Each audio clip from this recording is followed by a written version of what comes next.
If I drive for you, you give me a time and a place. I give you a 5-minute window. Anything happens in that 5 minutes, and I'm yours, no matter what. I don't sit in while you're running it down. I don't carry a gun. I drive.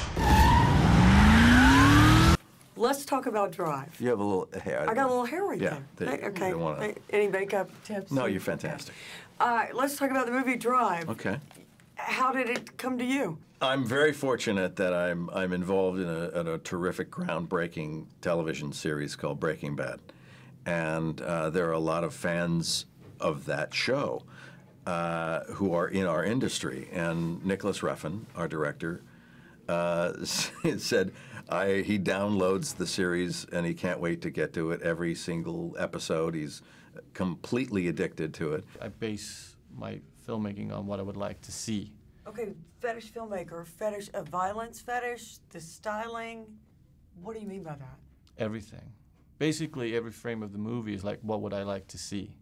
Put this kid behind the wheel. There's nothing he can't do. Kid, I want you to meet Mr. Bernie Rose. My hands are a little dirty. So am I. I'm so glad to see you in this film. Oh, You're good. amazing and very scary. Good. That's the way it's supposed to be. When you got the script, what was your, I mean, were you thinking, yeah, I want to do this? Yes, I was thinking, yeah, I want to do this. This happened all very quickly. I got a call that said, we're going to get you a script in an hour. This director is in town from Copenhagen.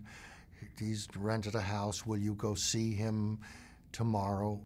Well, he got the part because he came to my house.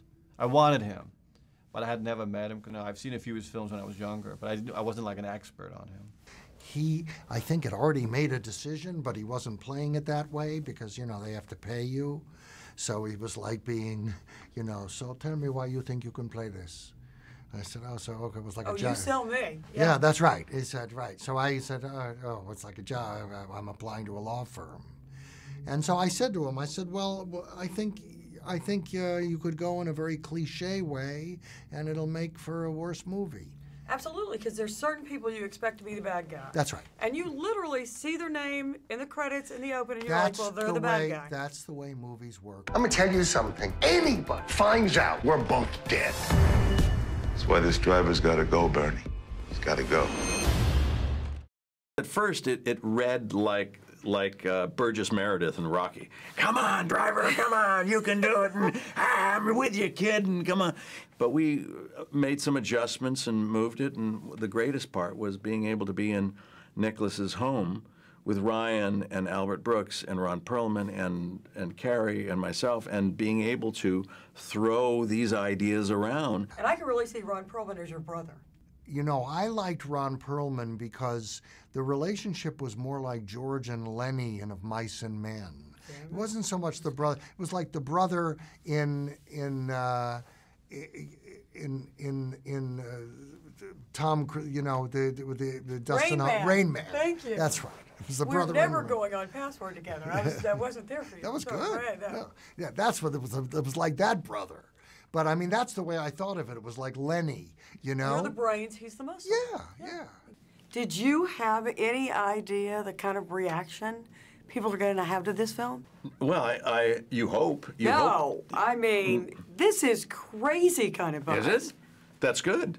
It's been well received. It's a very unusual film in the sense that it's not a Hollywood standard crash the car kind of movie. No, it keeps the audience actively involved all the time. What about all the Oscar buzz? Are you hearing it? Well, Is that weird? I read a few reviews. It's terrific. Who wouldn't want to hear that people like the performance? I mean, that's all. All that means is they like the performance.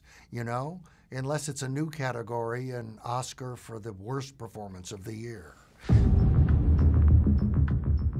Any dreams you have or plans for your future, I think you're gonna have to put that on hold. For the rest of your life, you're gonna be looking over your shoulder.